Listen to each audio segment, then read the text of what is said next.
ناظرین، جب ایک ایک کر کے قیامت کی ساری نشانیاں پوری ہو جائیں گی تو قیامت آنا شروع ہو جائے گی۔ قیامت کی ابتدا نفخ صور سے ہوگی، جس کے بارے میں رسول اکرم صلی اللہ علیہ وسلم کا ارشاد گرامی ہے۔ حضرت اسرافیل علیہ السلام سور منہ میں لیے اپنی پیشانی جھکائے کان اللہ تعالیٰ کے حکم پر لگائے ہوئے ہیں۔ جیسے ہی اللہ تعالیٰ حکم دے گا وہ سور پھونکنا شروع کر دیں گے اور یوں قیامت کا آغاز ہو جائے گا۔ مسلم شریف کی ایک حدیث کے مطابق یہ جمعہ کا دن ہوگا۔ لوگ اپنے اپنے کاموں میں مشغول ہوں گے کہ اچانک مشرق و مغرب کے تمام لوگ ایک لمبی آواز سنیں گے جو آہستہ آہستہ اونچی ہوتی چلی جائے گی۔ اس نامانوس آواز کی ہولناکی اور سختی کی وجہ سے لوگوں میں اضطراب اور بے چینی پھیلنی شروع ہو جائے گی۔ جب سور کی آواز بجلی کی کڑک کی طرح شدت اختیار کر جائے گی تب لوگ مرنا شروع ہو جائیں گے۔ جو آدمی جہاں ہوگا وہیں گر پڑے گا۔ جیسے جیسے سورہ اسرافیل بلند ہوتی چلی جائے گی ویسے ویسے نظام کائنات درہم برہم ہونا شروع ہو جائے گا۔ زمین آندھی میں ہچکولے کھانے والی قندیل کی طرح زلزلوں کی زد میں آ جائے گی۔ پہاڑ گرد و غبار بن کر اڑنے لگیں گے، سمندروں میں آگ بھڑک اٹھے گی، آسمان پھٹ جائے گا، سورج چاند اور ستارے بے نور ہو جائیں گے، تمام زیرو مخلوق انسان جن اور فرشتے فنا ہو جائیں گے، حتیٰ کہ ملک الموت حضرت اسرائیل علیہ السلام بھی اپنی روح اللہ تعالیٰ کے حوالے کر دیں گے۔ ہر جاندار اور غیر جاندار چیز فنا ہو جائے گی، صرف اللہ تبارک و تعالیٰ کی وحدہ لا شریک ذات باقی رہ جائے گی، اور اللہ تبارک و تعالیٰ کا یہ ارشاد پورا ہو جائے گا، ہر چیز جو اس زمین پر ہے فنا ہونے والی ہے اور صرف تیرے رب ذوالجلال والاکرام کی ذات ہی باقی رہنے والی ہے۔ پھر جب ہر چیز فنا ہو جائے گی تو اللہ سبحانہ و تعالیٰ اعلان فرمائے گا، دنیا میں جبار بننے والے کہاں ہیں؟ دنیا میں متکبر بننے والے کہاں ہیں؟ آج کے روز بادشاہی کس کی ہے؟ ایک طویل سناٹے کے بعد اللہ رب العزت خود ہی اس سوال کا جواب ارشاد فرمائیں گے۔ آج کے روز بادشاہی صرف اللہ قہار کی ہے۔ پھر ایک طویل مدت جس کا علم اللہ تعالیٰ کو ہے سکوت اور سناٹے میں گزر جائے گی۔ پھر جب اللہ تعالیٰ چاہیں گے نئے سرے سے آسمان، زمین اور فرشتوں کو پیدا فرمائیں گے۔ نئی زمین میں عمارتوں، درختوں، پہاڑوں اور سمندروں کا نام و نشان تک نہیں ہوگا، بلکہ وہ سفید، ہموار اور چٹیل میدان ہوگی جو اپنے رب کے نور سے خوب روشن ہوگی۔ انسانوں کو دوبارہ پیدا کرنے کے لیے آسمان سے ایک بارش نازل ہوگی جس کے نتیجے میں ہر انسان کی ریڑھ کی ہڈی سے پورا انسانی ڈھانچہ تیار ہو جائے گا اور اس پر گوشت بھی چڑھا دیا جائے گا۔ اس کے بعد حضرت اسرافیل علیہ السلام کو دوسری مرتبہ سور پھونکنے کا حکم دیا جائے گا۔ تمام انسان ننگے پاؤں، ننگے بدن اور بے ختنہ اٹھ کھڑے ہوں گے جس طرح ماں کے پیٹ سے پیدا ہوئے تھے، اور اللہ تعالیٰ کا یہ فرمان بھی پورا ہو جائے گا، تم لوگ فردن فردن ہمارے پاس حاضر ہوگے جس طرح ہم نے پہلی مرتبہ تمہیں پیدا کیا تھا۔ سب سے پہلے نبی اکرم صلی اللہ علیہ وسلم اپنی قبر مبارک سے اٹھیں گے، پھر حضرت عیسیٰ علیہ السلام اور دیگر انبیاء کرام زندہ ہوں گے، اس کے بعد پھر شہداء، صلحاء، فضلاء اور اہل ایمان اٹھیں گے، پھر فساق، فجار اور پھر کفار و مشرکین اپنی قبروں سے اٹھ کھڑے ہوں گے۔ قبروں سے کافر، مشرک، فاسق اور فاجر لوگ اپنے اپنے اعمال کے مطابق اٹھیں گے، کوئی اندھا، کوئی بہرا، کوئی لنگڑا، کوئی چیونٹی کی شکل میں اور کوئی سر کے بل اٹھے گا۔ کافر اس غیر متوقع زندگی کے مناظر دیکھ کر شدید خوف اور دہشت کی کیفیت میں مبتلا ہوں گے، ان کی آنکھیں پتھرائی ہوئی ہوں گی اور دل کانپ رہے ہوں گے، کلیجے منہ کو آئے ہوں گے، کوئی غم گسار اور مددگار نہیں ہوگا، نہ ہی کوئی دوسرے کی طرف دیکھنے یا دھیان دینے والا ہوگا۔ اہل ایمان بھی اپنے اپنے ایمان اور اعمال کے مطابق قبروں سے اٹھیں گے۔ شہید اپنی شہادت کے تازہ بہتے ہوئے خون کے ساتھ اٹھے گا۔ حالت احرام میں فوت ہونے والا حاجی تلبیہ پکارتے ہوئے اٹھے گا۔ اہل ایمان کے لیے دوبارہ زندگی خلاف توقع نہیں ہوگی، لہٰذا ان پر خوف اور دہشت کی وہ کیفیت طاری نہیں ہوگی جو کفار اور مشرکین پر ہوگی۔ قبروں سے اٹھتے ہی ہر انسان پر 2 فرشتے مقرر کر دیے جائیں گے جو اسے میدان حشر میں پہنچا دیں گے۔ یاد رہے ملک شام کا علاقہ میدان حشر ہوگا، لوگوں کو اپنی اپنی قبروں سے اٹھ کر وہیں پہنچنا ہوگا۔ کفار میں سے جو لوگ اپنی قبروں سے اندھے اٹھیں گے وہ ٹھوکریں کھاتے گرتے پڑتے وہاں پہنچیں گے۔ جو لوگ چیونٹیوں کے جسم میں اٹھیں گے وہ لوگوں کے پاؤں تلے روندے اور کچلے جا رہے ہوں گے۔ جو لوگ سر کے بل اٹھیں گے وہ انتہائی ذلت اور رسوائی کے ساتھ یہ سفر طے کریں گے۔ بعض کافروں کو ایک آگ ہانک کر میدان حشر میں لے جائے گی۔ کافر جہاں کہیں تھک ہار کر رکیں گے آگ بھی رک جائے گی، اور جہاں چلیں گے آگ بھی ان کے ساتھ چلنا شروع کر دے گی۔ اہل ایمان بھی اپنے اپنے عقائد اور اعمال کے مطابق حشر میں پہنچیں گے۔ بعض لوگ پیدل پہنچیں گے، بعض لوگ اونٹوں پر سوار ہوں گے، کسی اونٹ پر 1، کسی اونٹ پر 2، کسی پر 4، حتیٰ کہ 10 آدمی بھی ایک اونٹ پر سوار ہوں گے۔ ساری مخلوق چپ چاپ دم سادے ایک ہی سمت میں رواں دواں ہوگی، کسی کو اونچی سانس لینے کی مجال بھی نہیں ہوگی۔ ہر آدمی کو احساس ہوگا کہ آج امتحان زندگی کا نتیجہ نکلنے والا ہے۔ جب ساری مخلوق میدان حشر میں پہنچ جائے گی تو اعلان کیا جائے گا، مجرموں آج کے روز تم نیک لوگوں سے الگ ہو جاؤ۔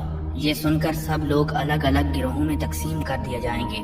سورج کی پرستش کرنے والوں کا گروہ، ستاروں کی پوجا کرنے والوں کا گروہ، آگ کی پرستش کرنے والوں کا گروہ، بتوں کی پرستش کرنے والوں کا گروہ، منافقین اور مرتدین کا گروہ ایک طرف اور دوسری طرف ایمانداروں کو ان کے عقائد اور اعمال کے مطابق الگ الگ گروہوں میں تقسیم کر دیا جائے گا۔ علماء علماء کے ساتھ، صلحاء صلحاء کے ساتھ، عابد عابدین کے ساتھ، متقین متقین کے ساتھ، خاشعین خاشعین کے ساتھ، شہید شہداء کے ساتھ، مجاہد مجاہدین کے ساتھ، حافظ قرآن حفاظ کے ساتھ، قراء حضرات قراء کے ساتھ، سخی سخیوں کے ساتھ، عادل عادلوں کے ساتھ اور رحم دلوں کے ساتھ ملا دیے جائیں گے۔ اسی طرح فساق اور فجار لوگوں کے بھی الگ الگ گروہ بنا دیے جائیں گے۔ بے نمازوں کے ساتھ، روزہ نہ رکھنے والے بے روزہ داروں کے ساتھ، زکوٰۃ نہ دینے والے مانعین زکوٰۃ کے ساتھ، نافرمان اولاد والدین کے نافرمانوں کے ساتھ، قاتل قاتلوں کے ساتھ، ڈاکو ڈاکوؤں کے ساتھ، شرابی شرابیوں کے ساتھ، زانی زانیوں کے ساتھ، سود خوروں کے ساتھ، رشوت خوروں کے ساتھ، ظالم ظالموں کے ساتھ، غاصب غاصبوں کے ساتھ، خائن خائنوں کے ساتھ، کفار سے دوستی کرنے والے کفار سے دوستی کرنے والوں کے ساتھ، کفار سے مشابہت اختیار کرنے والے کفار سے مشابہت اختیار کرنے والوں کے ساتھ۔ غرض میدان حشر میں اہل ایمان کی جائے قیام الگ ہوگی، کافروں مشرکوں منافقوں فاسقوں اور فاجروں کا ٹھکانہ الگ ہوگا۔ میدان حشر میں لوگ ننگے پاؤں اور ننگے بدن ہوں گے۔ سورج 1 میل کے فاصلے سے آگ برسا رہا ہوگا، زمین دہک رہی ہوگی، جسم سورج کی آگ میں جل رہے ہوں گے، زمین پر پاؤں رکھنے مشکل ہوں گے، دور دور تک کہیں سایہ نظر نہیں آئے گا۔ لوگ اپنے اپنے عقائد اور اعمال کے مطابق پسینے میں شرابور ہوں گے، کسی کو ٹخنوں تک، کسی کو پنڈلی تک، کسی کو گھٹنوں تک، کسی کو زانوں تک اور کسی کو کمر تک پسینہ آیا ہوگا، کوئی سینے اور گردن تک پسینے میں ڈوبا ہوگا۔ کفار اور مشرکین کو منہ میں پسینے کی لگام آئی ہوگی اور بعض لوگ پسینے میں ڈبکیاں کھا رہے ہوں گے۔ بھوک اور پیاس کی شدت سے لوگوں کا برا حال ہوگا۔ بھوک پیاس اور شدید گرمی کی حالت میں لوگ 50,000 سال تک کھڑے رہیں گے اور تنگ آ کر اللہ تبارک و تعالیٰ سے دعا کریں گے، یا اللہ ہمیں اس مصیبت سے نجات دلا، خواہ ہمیں جہنم میں ہی بھیج دے۔ یاد رہے کہ آج سورج کا ہماری زمین سے فاصلہ 9,30,00,000 میل کے برابر ہے۔ اس کے باوجود جون جولائی میں زمین اس قدر گرم ہو جاتی ہے کہ 1 منٹ کے لیے اس پر ننگے پاؤں کھڑے ہونا ناممکن ہو جاتا ہے۔ ذرا غور فرمائیں اس روز کیا حال ہوگا جس روز زمین کا درجہ حرارت آج کے مقابلے میں 9 کروڑ درجے زیادہ ہوگا۔ لاچار اور بے بس ہو کر لوگ حضرت آدم علیہ السلام کی خدمت میں حاضر ہوں گے اور عرض کریں گے، اللہ تعالیٰ نے آپ کو اپنے ہاتھ سے بنایا اور اپنی روح پھونکی، فرشتوں سے سجدہ کروایا، آپ کو جنت میں جگہ دی۔ لوگ حضرت آدم علیہ السلام کی خدمت میں عرض کریں گے، آج کے دن آپ ہمارے لیے سفارش کر دیں کہ اللہ تعالیٰ حساب کتاب شروع کر کے ہمیں حشر کی تکلیف سے نجات دے دے۔ حضرت آدم علیہ السلام فرمائیں گے، آج میرا رب اس قدر غصے میں ہے کہ اس طرح اس سے پہلے کبھی نہ ہوا ہے اور نہ آئندہ ہوگا۔ مجھ سے جنت میں اللہ تعالیٰ کی نافرمانی ہو گئی تھی جس کی وجہ سے مجھے اپنی جان کی فکر ہے، لہٰذا میں سفارش نہیں کر سکتا۔ تم لوگ حضرت نوح علیہ السلام کے پاس چلے جاؤ۔ لوگ حضرت نوح علیہ السلام کی خدمت میں حاضر ہوں گے اور اپنا مدعا بیان کریں گے۔ حضرت نوح علیہ السلام بھی یہی کہیں گے کہ آج میرا رب اتنے غصے میں ہے کہ اس سے پہلے کبھی اتنا غصہ آیا ہے اور نہ بعد میں آئے گا۔ میں نے دنیا میں اپنی قوم کے لیے بد دعا کی تھی جس کے نتیجے میں وہ ہلاک ہو گئی۔ آج مجھے اپنی جان کی فکر ہے، میں سفارش نہیں کر سکتا۔ تم لوگ حضرت ابراہیم خلیل اللہ علیہ السلام کے پاس چلے جاؤ، وہ ضرور سفارش کریں گے۔ لوگ حضرت ابراہیم علیہ السلام کی خدمت میں حاضر ہوں گے اور عرض کریں گے، آپ اللہ کے نبی اور اس کے خلیل ہیں، اپنے رب کے حضور سفارش کر دیں۔ آپ دیکھ رہے ہیں کہ ہماری کیا حالت ہو رہی ہے۔ حضرت ابراہیم علیہ السلام بھی وہی بات فرمائیں گے جو حضرت آدم علیہ السلام اور حضرت نوح علیہ السلام نے فرمائی تھی کہ آج میرا رب اس قدر ناراض ہے کہ اس سے پہلے کبھی اتنا ناراض نہیں ہوا اور نہ ہی اس کے بعد ہوگا۔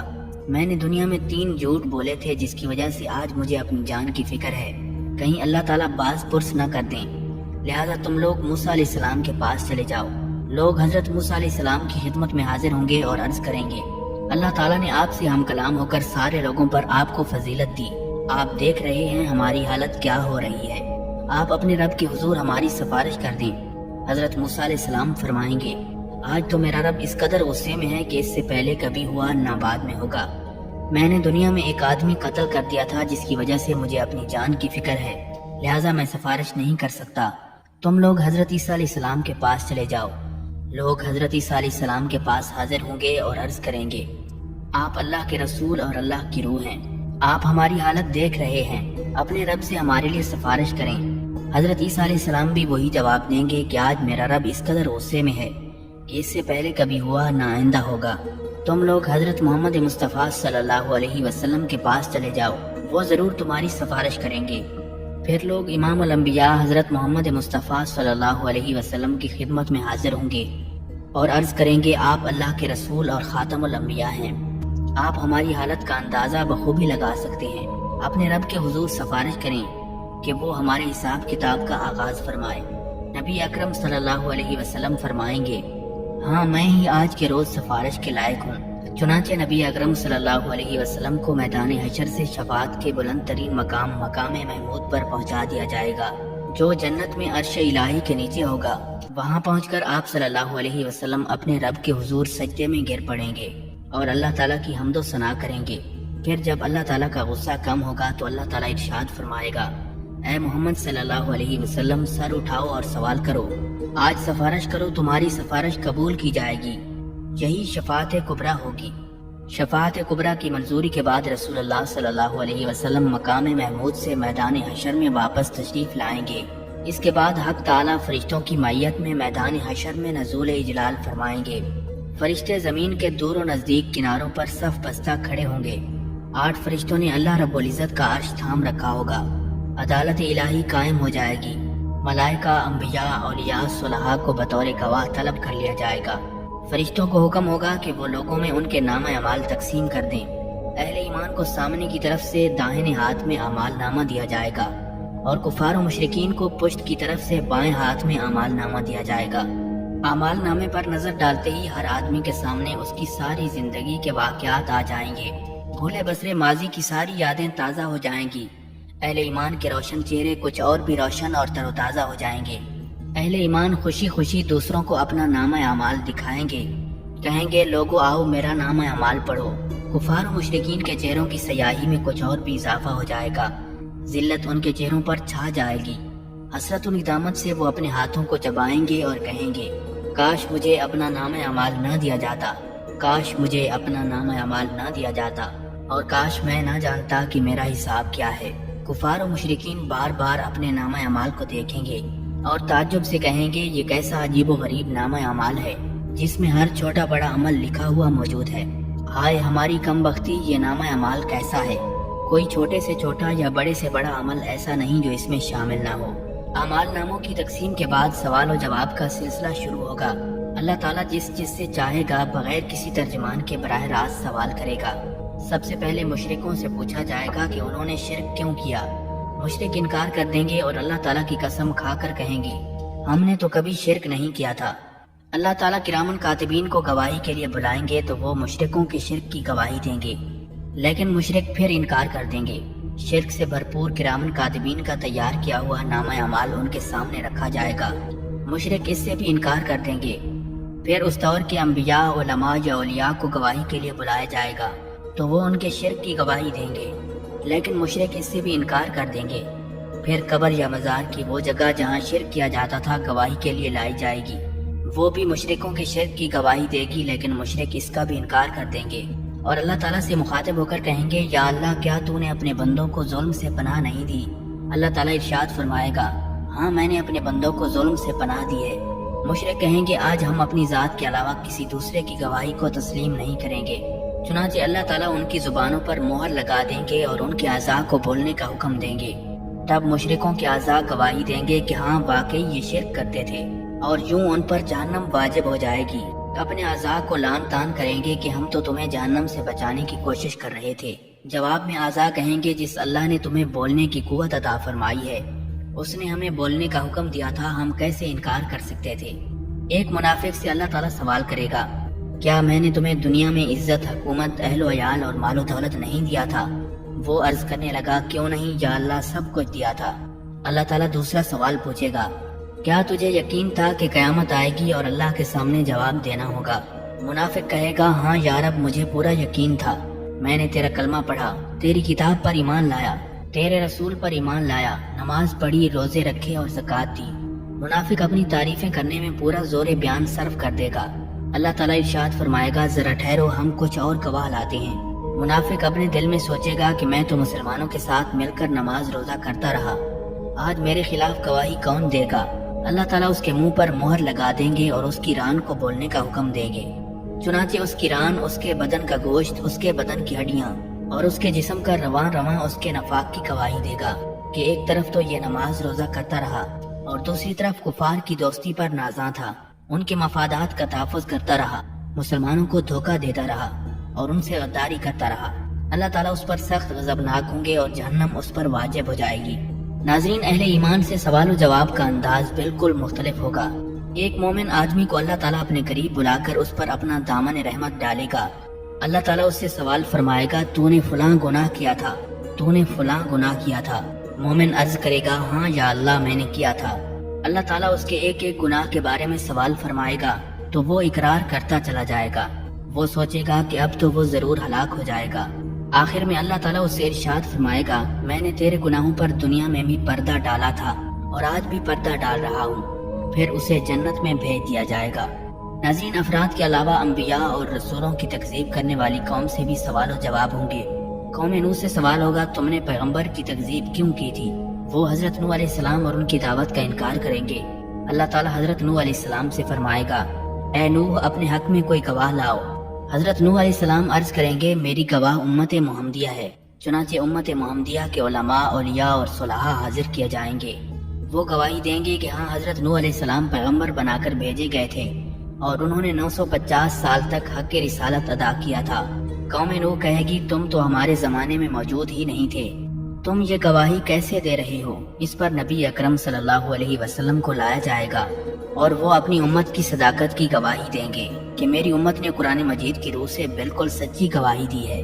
رسول اللہ صلی اللہ علیہ وسلم کی اس گواہی کے بعد قوم نوح لاجواب ہو جائے گی اور مجرم قرار پا کر جہنم میں ڈال دی جائے گی۔ ایسا ہی معاملہ قوم ہود، قوم صالح، قوم شعیب، قوم لوط اور دوسرے انبیاء کرام کی اقوام کے ساتھ ہوگا۔ جرم ثابت ہونے کے بعد کافر بارگاہ الہی میں درخواست کریں گے اے ہمارے رب ہم نے سب کچھ دیکھ اور سن لیا، بس ایک دفعہ ہمیں دنیا میں واپس بھیج دے، ہم ضرور نیک عمل کریں گے۔ ارشاد باری تعالیٰ ہوگا ایسا ممکن نہیں، اب تو تمہیں اپنے کرتوتوں کا ہمیشہ ہمیشہ کے لیے مزہ چکھنا ہوگا۔ کفار دوسری درخواست یہ کریں گے کہ یا اللہ ہماری گمراہی کے ذمہ دار ہمارے پیشوا اور لیڈر ہیں، انہیں ہماری نسبت دوہرا عذاب دیا جائے۔ ارشاد ربانی ہوگا تمہارا یہ عذر بھی قابل سماعت نہیں، گمراہ ہونے والوں کو گمراہ ہونے کا عذاب دیا جائے گا اور گمراہ کرنے والوں کو گمراہ کرنے کا عذاب دیا جائے گا۔ اپنی اپنی جگہ تم دونوں ہی مجرم ہو، دونوں کو اپنے کیے کی سزا ملے گی۔ میدان حشر میں اس قسم کے سوال و جواب کے علاوہ دیگر اعمال کا حساب کتاب بھی ہوگا۔ حقوق اللہ میں سے نماز کا حساب سب سے پہلے ہوگا۔ جو آدمی نماز کے حساب کتاب میں کامیاب رہا وہ انشاءاللہ باقی اعمال میں بھی کامیاب رہے گا، اور جو نماز کے حساب میں ناکام رہا وہ باقی اعمال میں بھی ناکام ہو جائے گا۔ ارشاد نبوی صلی اللہ علیہ وسلم ہے نماز جنت کی کنجی ہے۔ ناظرین، حقوق و لباد میں سے سب سے پہلے قتل کا حساب لیا جائے گا، اس کے بعد دوسرے اعمال کا۔ مقتول کو قاتل سے، مظلوم کو ظالم سے، مغصوب کو غاصب سے، مجبور کو حاکم سے اور محکوم کو حاکم سے اس کا حق دلوایا جائے گا۔ اللہ تعالیٰ اعلان فرمائے گا میں بادشاہ ہوں اور حقوق دلوانے والا ہوں۔ آج کوئی جہنمی اس وقت تک جہنم میں نہیں جا سکتا جب تک کسی جنتی کو اس کا حق نہ دلوا دوں، اور کوئی جنتی اس وقت تک جنت میں نہیں جا سکتا جب تک کسی جہنمی کو اس کا حق نہ دلوا دوں۔ چھوٹے سے چھوٹے ظلم اور معمولی سے معمولی زیادتی کا حق بھی اللہ تعالیٰ حقدار کو دلوا کے چھوڑیں گے۔ اگر کسی نے پیلو کی ٹہنی کے برابر کسی کا حق غصب کیا ہوگا یا کسی کی بے عزتی کی ہوگی تو اللہ تعالیٰ اس کا بدلہ بھی دلوائیں گے۔ اگر کسی نے کسی جانور پر ظلم اور زیادتی کی ہوگی تو اس جانور کا بدلہ بھی اللہ تعالیٰ لے کے چھوڑیں گے۔ حتیٰ کہ اگر کسی جانور نے کسی جانور پر ظلم کیا ہوگا تو ان جانوروں کو بھی ایک دوسرے سے حقوق دلوانے کے لیے زندہ کیا جائے گا اور مظلوم جانور کو ظالم جانور سے بدلہ دلوایا جائے گا۔ اس کے بعد انہیں دوبارہ مرنے کا حکم دیا جائے گا۔ بدلے یا حقوق کی ادائیگی نیکیوں کے ساتھ ہوگی۔ ظالم نے مظلوم پر جتنا ظلم کیا ہوگا اس کے برابر اس کی نیکیاں لے کر مظلوم کو دے دی جائیں گی۔ اگر ظالم کے نامہ اعمال میں نیکیاں نہیں ہوں گی تو پھر مظلوم کے گناہ ظالم کے سر پر ڈال دیے جائیں گے۔ حقوق لینے اور دینے کے بعد تمام انسانوں کے نامہ اعمال اپنی آخری شکل میں وزن ہونے کے لیے تیار ہو جائیں گے اور اتمام حجت کے لیے میزان قائم کیا جائے گا۔ میزان میں جن لوگوں کی نیکیوں کا پلڑا بھاری ہوگا وہ کامیاب قرار پائیں گے اور جنت میں چلے جائیں گے، اور جن کی برائیوں کے پلڑے بھاری ہوں گے وہ جہنم میں چلے جائیں گے۔ بعض لوگوں کے میزان میں ایک نیکی کی زیادتی یا ایک نیکی کی کمی ان کے جنتی یا جہنمی ہونے کا فیصلہ کر دے گی، اور کہا جاتا ہے کہ ہر شخص کے اعمال تلنے پر ایک فرشتہ اعلان کرے گا کہ فلاں ابن فلاں کامیاب ہو گیا اور فلاں ابن فلاں ناکام ہوا۔ لوگوں کے نامہ اعمال کا وزن ان کے ایمان اور عقیدے کے مطابق ہوگا۔ کفار، مشرکین، مرتدین اور منافقین کے ڈھیروں نیک اعمال کا وزن ذرا برابر نہیں ہوگا، جبکہ ایک مومن آدمی کے نامہ اعمال میں 99 رجسٹر گناہوں سے بھرے ہوئے ہوں گے۔ اللہ تعالیٰ کے سوالوں کے جواب میں وہ اپنے گناہوں کا اعتراف کرے گا۔ اللہ تعالیٰ فرمائے گا اس کے اعمال میزان میں تولے جائیں۔ نیکیوں کے پلڑے میں ایک چھوٹا سا کاغذ رکھ دیا جائے گا جس پر کلمہ توحید لکھا ہوگا۔ یہی کلمہ توحید اس کے گناہوں سے بھرے 99 رجسٹروں پر بھاری ہو جائے گا اور وہ شخص جنت میں چلا جائے گا۔ ناظرین، میزان ان 3 جگہوں میں سے ایک ہے جن کے بارے میں رسول اللہ صلی اللہ علیہ وسلم نے ارشاد فرمایا تھا کہ وہاں کوئی آدمی کسی دوسرے آدمی کو یاد نہیں کرے گا اور نہ ہی اس کی مدد کرے گا اور نہ اس کے کام آئے گا۔ اگر کسی آدمی کی ایک نیکی میزان میں کم ہو گئی تو سارے میدان حشر میں کوئی بھی اسے ایک نیکی دینے پر تیار نہیں ہوگا۔ ناظرین، سب سے آخری اور مشکل ترین مرحلہ صراط کا ہوگا۔ ہر آدمی کو پل صراط سے گزر کر جنت میں جانا ہوگا۔ پل صراط بال سے باریک اور تلوار کی دھار سے زیادہ تیز ہوگا، جسے جہنم کے اوپر رکھا جائے گا اور لوگوں کو اس سے گزرنے کا حکم دیا جائے گا۔ گزرنے سے پہلے پورے میدان حشر میں ہر طرف مکمل تاریکی اور اندھیرا چھا جائے گا۔ ہر آدمی کو اس کے عقیدے اور اعمال کے مطابق صراط سے گزرنے کے لیے نور دیا جائے گا۔ اہل ایمان کو 2 نور کی مشعلیں دی جائیں گی، بعض کو 1 مشعل دی جائے گی اور بعض لوگوں کو ٹمٹماتے چراغ کی روشنی دی جائے گی، حتیٰ کہ سب سے کم درجہ اس شخص کا ہوگا جس کے پاؤں کے انگوٹھے پر روشنی ہوگی۔ اہل ایمان پل صراط سے گزرتے ہوئے اللہ تعالیٰ سے دعا مانگیں گے، اے ہمارے پروردگار، ہمارا نور آخر تک قائم رکھ، ہمیں بخش دے، بے شک تو ہر چیز پر قادر ہے۔ بعض اہل ایمان بجلی کی تیزی کے ساتھ پل صراط عبور کریں گے، بعض ہوا کی تیزی کے ساتھ، بعض اہل ایمان تیز رو گھوڑوں کی رفتار سے اور بعض اونٹوں کی رفتار سے عبور کریں گے، بعض لوگ دوڑتے ہوئے، بعض لوگ عام چال سے اور بعض لوگ سست روح ہوں گے، بعض لوگ گرتے پڑتے، ٹھوکریں کھاتے اور زخمی ہوتے ہوئے عبور کریں گے۔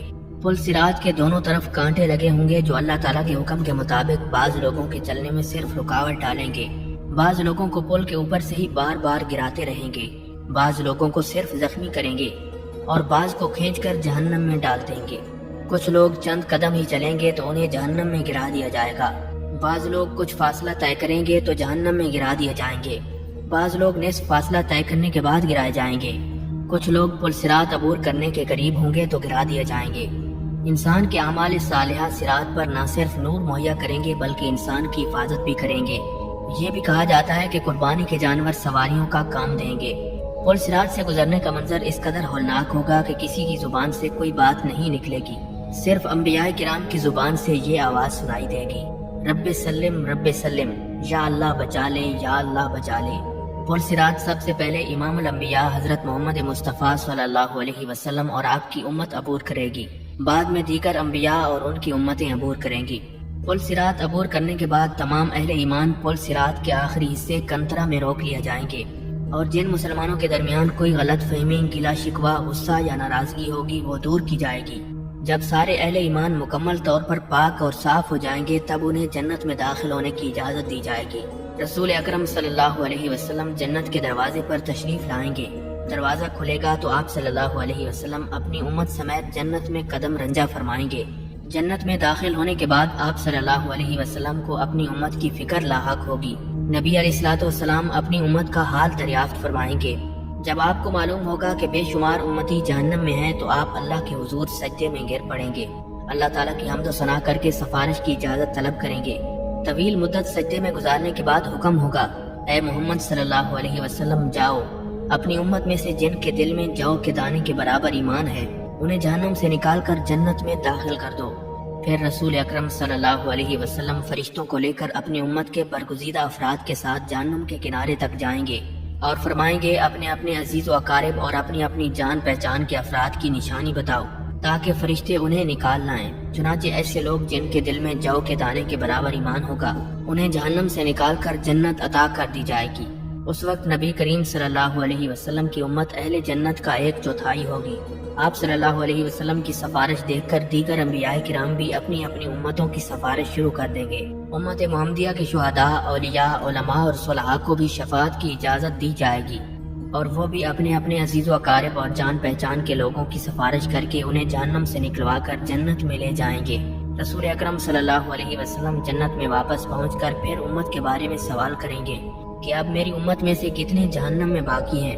آپ صلی اللہ علیہ وسلم کو بتایا جائے گا ابھی تو ہزارہ تعداد میں لوگ جہنم میں موجود ہیں۔ رسول اللہ صلی اللہ علیہ وسلم پھر سفارش کے لیے سجدے میں گر پڑیں گے۔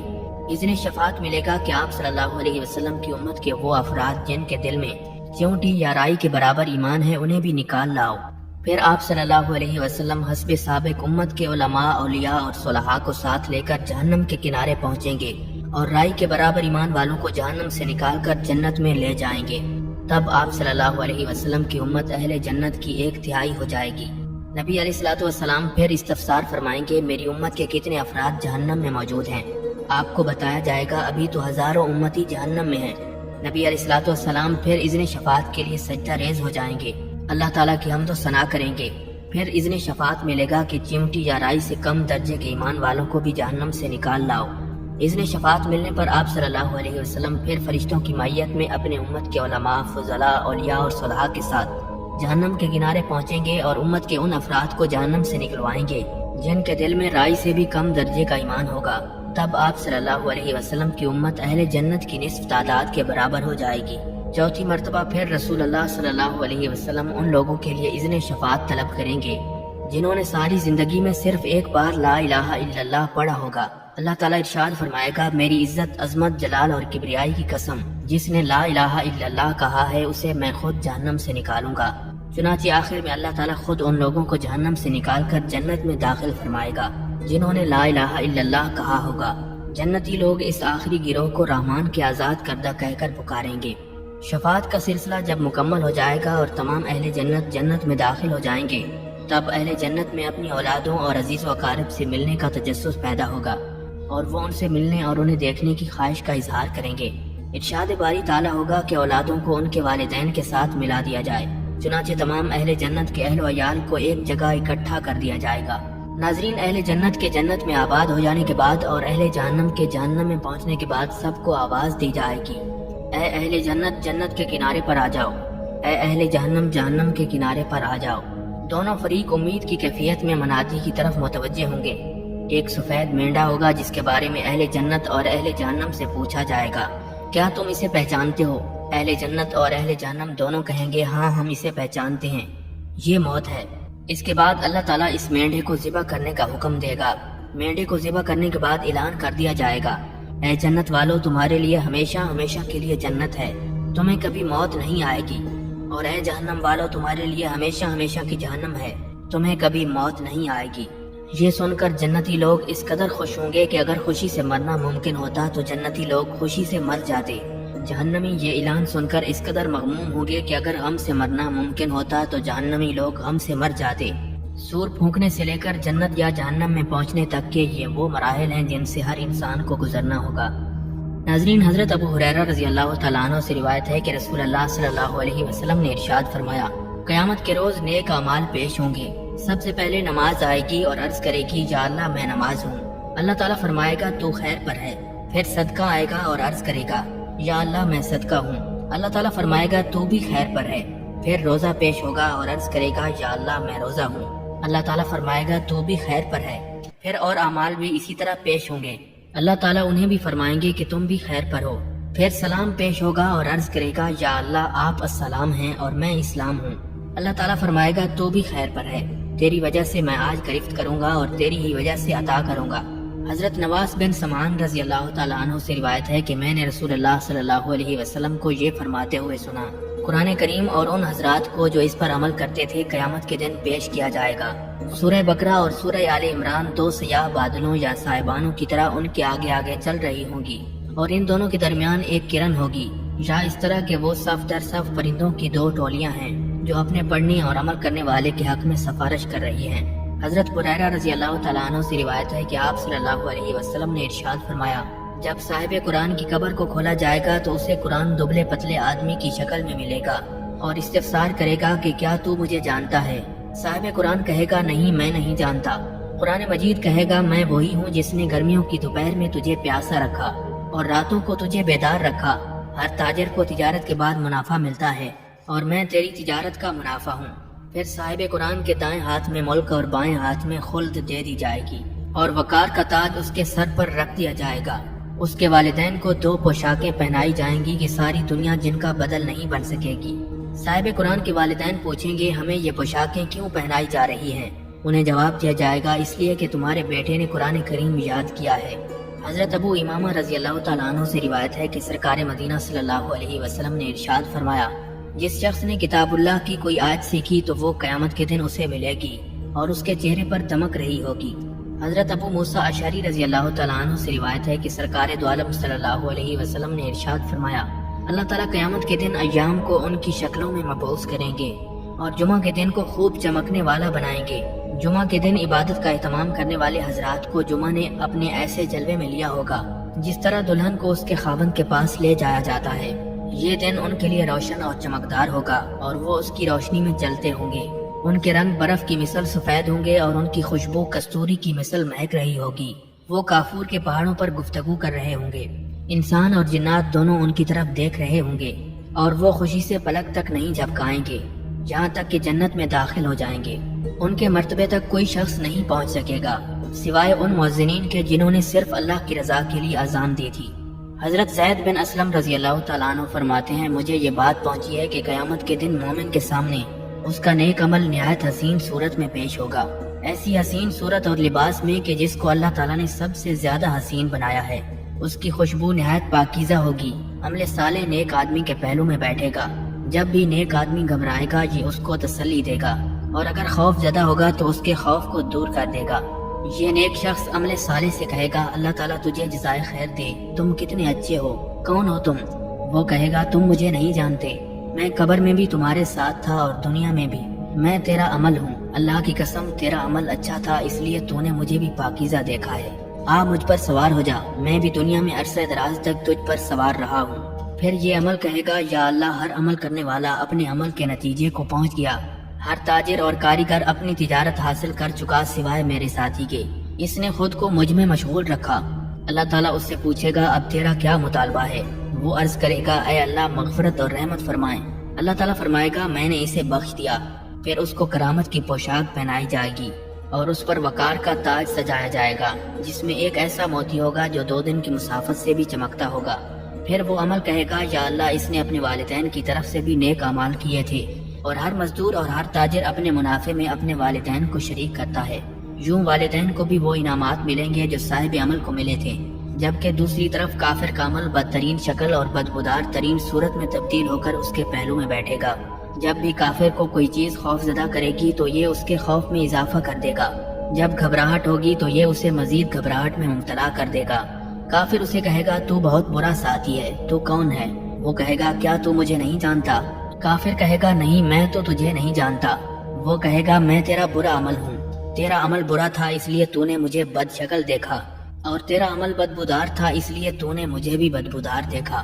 اپنا سر نیچے کرو، میں تم پر سوار ہوں گا۔ دنیا میں عرصہ دراز تک تو مجھ پر سوار رہا۔ حضرت بلال رضی اللہ تعالیٰ عنہ سے مروی ہے کہ رسول اللہ صلی اللہ علیہ وسلم نے ارشاد فرمایا، نیکی اور گناہ لوگوں کے لیے قیامت کے دن کھڑے ہوں گے۔ نیکی نیک آدمی سے مل کر اسے کھینچ کر جنت میں لے جائے گی اور گناہ گناہگار آدمی سے مل کر اسے کھینچ کر جہنم میں لے جائے گا۔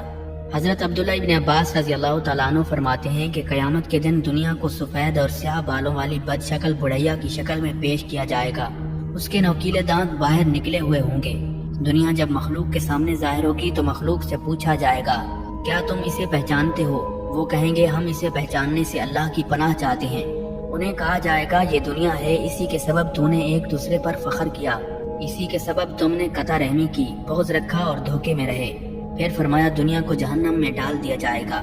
وہ پکارے گی، اے اللہ میرے پیروکار اور طلبگار کہاں ہیں؟ اللہ تعالیٰ حکم دیں گے کہ اس کے پیروکاروں اور طلبگاروں کو بھی اس کے ساتھ جہنم میں پھینک دو۔ حضرت جابر بن عبداللہ رضی اللہ تعالیٰ عنہ سے روایت ہے کہ سرکار دو عالم صلی اللہ علیہ وسلم نے ارشاد فرمایا، جب قیامت کا دن ہوگا تو کعبہ کو میری قبر کے ساتھ ملا دیا جائے گا۔ وہ کہے گا السلام علیکہ، میں کہوں گا وعلیکہ السلام یا بیت اللہ، میرے بعد میری امت نے تیرے ساتھ کیا کیا؟ خانہ کعبہ کہے گا جو میرے پاس آیا تھا میں اس کو کافی ہوں اور اس کی شفاعت کروں گا، اور جو میرے پاس نہیں آیا تھا اس کے لیے آپ صلی اللہ علیہ وسلم کافی ہیں اور آپ اس کی شفاعت فرمائیں گے۔ حضرت ابن عمر رضی اللہ تعالیٰ عنہ سے روایت ہے کہ رسول اکرم صلی اللہ علیہ وسلم نے ارشاد فرمایا، قیامت کے دن حجر اسود ابو قبیس پہاڑ سے بھی بڑے وجود میں آئے گا، اس کی ایک زبان اور دو ہونٹ ہوں گے۔ حضرت عبداللہ ابن عباس رضی اللہ تعالیٰ عنہ سے روایت ہے کہ سرکار دو عالم صلی اللہ علیہ وسلم نے ارشاد فرمایا، حجر اسود جنت کے یاقوتوں میں سے ایک سفید یاقوت تھا، اسے مشرکین کے گناہوں نے سیاہ کر دیا ہے، قیامت کے دن اس کو احد پہاڑ کے برابر پیش کیا جائے گا، یہ دنیا کے ہر اس شخص کے متعلق گواہی دے گا جس نے اس کا استلام کیا ہوگا یا اس کا بوسہ لیا ہوگا۔ حضرت عبد الرحمن ابن عوف رضی اللہ تعالیٰ عنہ سے روایت ہے کہ رسول اللہ صلی اللہ علیہ وسلم نے ارشاد فرمایا، 3 چیزیں قیامت کے دن عرش الہی کے نیچے ہوں گی، قرآن بھی لوگوں کے ساتھ جھگڑا کر رہا ہوگا، امانت بھی اور صلہ رحمی بھی، یہ صلہ رحمی پکار رہی ہوگی، سن لو جو صلہ رحمی کرتا تھا اللہ تعالیٰ اس سے تعلق جوڑ لے، اور جو قطع رحمی کرتا تھا اللہ تعالیٰ بھی اس سے تعلق توڑ لے۔ حضرت عائشہ صدیقہ رضی اللہ تعالیٰ عنہ سے روایت ہے کہ رسول کائنات صلی اللہ علیہ وسلم نے ارشاد فرمایا، قربانی کے دن انسان کا کوئی عمل بھی اللہ کے نزدیک خون بہانے یعنی قربانی سے افضل نہیں ہوتا۔ قربانی کا جانور قیامت کے دن اپنے سینگوں، بالوں اور کھروں کے ساتھ پیش ہوگا، اور بلا شبہ جانور کا خون اللہ تعالیٰ کے نزدیک زمین پر گرنے سے پہلے قبول ہو جاتا ہے، بس تم عمدہ قربانی کیا کرو۔ ناظرین، قیامت کے دن ہر جماعت کا ایک امام ہوگا۔ حضرت ابن عمر رضی اللہ تعالیٰ عنہ سے روایت ہے کہ رسول اللہ صلی اللہ علیہ وسلم نے ارشاد فرمایا، اللہ تعالیٰ کے نزدیک سب سے پسندیدہ لوگ غرباء ہوں گے۔ عرض کیا گیا غرباء کون لوگ ہیں؟ فرمایا کہ وہ لوگ جو اپنے دین کو بچاتے پھریں گے۔ یہ حضرات قیامت کے دن حضرت عیسیٰ علیہ السلام کے پاس جمع ہو جائیں گے۔ حضرت ابی عون رضی اللہ تعالیٰ عنہ سے روایت ہے کہ رسول اللہ صلی اللہ علیہ وسلم نے ارشاد فرمایا، حضرت معاذ بن جبل رضی اللہ تعالیٰ عنہ قیامت کے دن علماء سے ایک درجہ آگے ہوں گے۔ علامہ جلال الدین سیوطی رحمۃ اللہ علیہ فرماتی ہیں کہ قیامت کے دن حضرت معاذ بن جبل رضی اللہ تعالیٰ عنہ علماء کرام کے امام بن کر آئیں گے اور علماء ان کے پیچھے پیچھے ہوں گے۔ حضرت زید بن ارقم رضی اللہ تعالیٰ عنہ سے روایت ہے کہ سرکار مدینہ صلی اللہ علیہ وسلم نے ارشاد فرمایا، بلال خوب آدمی ہیں، یہ قیامت کے دن مؤذنین کے سردار ہوں گے، اور مؤذنین کی گردنیں قیامت کے دن باقی لوگوں سے لمبی ہوں گی۔ حضرت ابو ہریرہ رضی اللہ تعالیٰ عنہ سے روایت ہے کہ سرکار مدینہ صلی اللہ علیہ وسلم نے ارشاد فرمایا، امرا القیس شعراء کو جہنم میں لے جانے والا قائد ہوگا، کیونکہ اسی نے سب سے پہلے شیر کے قوافی کو مستحکم کیا تھا۔ حضرت عبداللہ ابن سلام رضی اللہ تعالیٰ عنہ فرماتے ہیں کہ قیامت کے دن نیک اور بد سبھی لوگ کھڑے ہو سکیں گے، لیکن سود خور کھڑے نہیں ہو سکیں گے مگر اس شخص کی طرح جس کو شیطان نے چھو کر خبتی بنا دیا ہو۔ حضرت عوف بن مالک رضی اللہ تعالیٰ عنہ بیان کرتے ہیں کہ آپ صلی اللہ علیہ وسلم نے فرمایا، ان گناہوں سے بچو جن کی مغفرت نہیں ہوتی۔ جس شخص نے کسی چیز کا دھوکہ کیا تو وہ اسے قیامت کے دن لائے گا، اور سود خور کو قیامت کے دن مجنوں اور خبتی بنا کر اٹھایا جائے گا۔ حضرت ابو ہریرہ رضی اللہ تعالیٰ عنہ سے روایت ہے کہ سرکار مدینہ صلی اللہ علیہ وسلم نے ارشاد فرمایا، اللہ تعالیٰ قیامت کے دن ایک قوم کو ان کی قبروں سے نکالیں گے تو ان کے منہ سے آگ کے شعلے نکل رہے ہوں گے۔ عرض کیا گیا، یا رسول اللہ صلی اللہ علیہ وسلم یہ کون لوگ ہوں گے؟ آپ صلی اللہ علیہ وسلم نے ارشاد فرمایا، کیا تم نے نہیں سنا؟ اللہ تعالیٰ ارشاد فرماتا ہے، جو لوگ یتیموں کا مال ناحق کھاتے ہیں وہ لوگ اپنے پیٹوں میں آگ بھر رہے ہیں۔ حضرت سعد بن عبادہ رضی اللہ تعالیٰ عنہ سے روایت ہے کہ سرکار مدینہ صلی اللہ علیہ وسلم نے ارشاد فرمایا، جس شخص نے بھی قرآن سیکھا پھر اس کو بھول گیا تو وہ اللہ تعالیٰ کے سامنے اس حال میں پیش ہوگا کہ اسے کوڑ کی بیماری لاحق ہوگی۔ حضرت ابو دردہ رضی اللہ تعالیٰ عنہ سے روایت ہے کہ سرکار مدینہ صلی اللہ علیہ وسلم نے ارشاد فرمایا، جو شخص اللہ تعالیٰ سے اس حالت میں ملا کہ وہ بے کر کے توڑ دیا کرتا تھا تو وہ اللہ تعالیٰ کو اس حالت میں ملے گا کہ اسے کوڑ کی بیماری لاحق ہوگی۔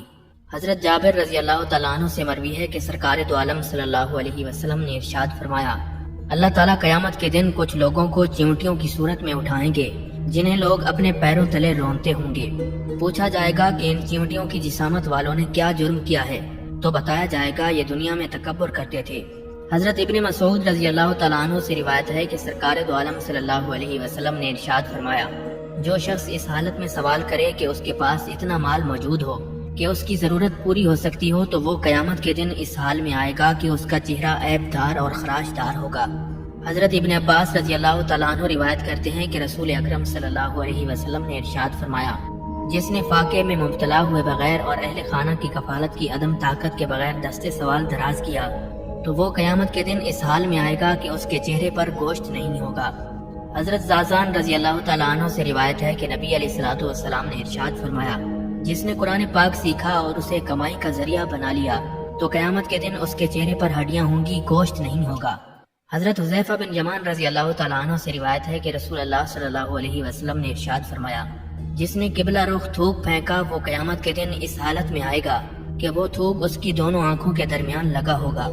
حضرت ابو ہریرہ رضی اللہ تعالیٰ عنہ سے روایت ہے کہ رسول اکرم صلی اللہ علیہ وسلم نے ارشاد فرمایا، جس کی 2 بیویاں ہوں اور وہ ان میں عدل نہ کرتا ہو تو قیامت کے دن اس حال میں ہوگا کہ اس کی ایک جانب جھکی ہوئی ہوگی اور ایک روایت میں ہے کہ گری ہوئی ہوگی۔ حضرت علا بن حارث رضی اللہ تعالیٰ عنہ سے روایت ہے کہ سرکار دو عالم صلی اللہ علیہ وسلم نے ارشاد فرمایا، پس پشت عیب جوئی، چغل خوری کرنے اور گناہگاروں کی صفائی پیش کرنے میں حد سے گزر جانے والے لوگوں کو اللہ تعالیٰ کتوں کی شکل میں اٹھائیں گے۔ حضرت عائشہ صدیقہ رضی اللہ تعالیٰ عنہ فرماتی ہیں کہ رسول اکرم صلی اللہ علیہ وسلم نے ارشاد فرمایا، جس شخص نے ایک بالشت برابر بھی کسی کی زمین غصب کی ہوگی تو قیامت کے دن اسے 7 زمینوں کا طوق پہنایا جائے گا۔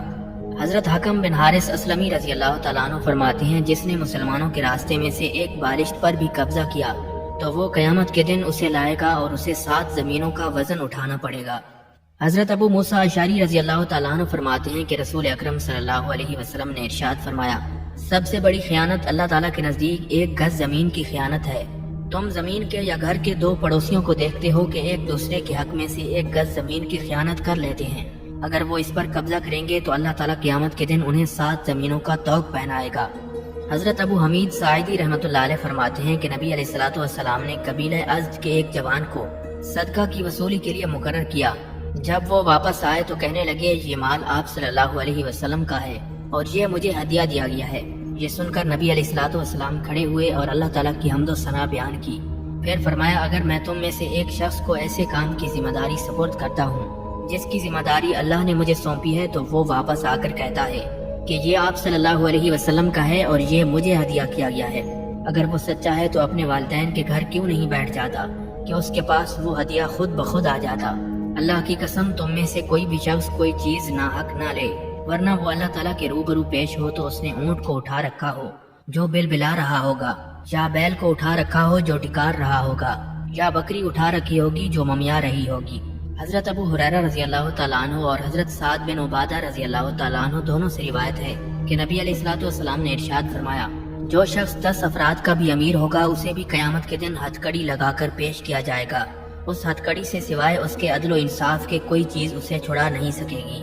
حضرت عبداللہ ابن عباس رضی اللہ تعالیٰ عنہ سے روایت ہے کہ رسول اکرم صلی اللہ علیہ وسلم نے ارشاد فرمایا، جس عالم سے کسی مسئلے کے متعلق پوچھا گیا اور اس نے وہ مسئلہ چھپا لیا تو قیامت کے دن اسے آگ کی لگام ڈالی جائے گی۔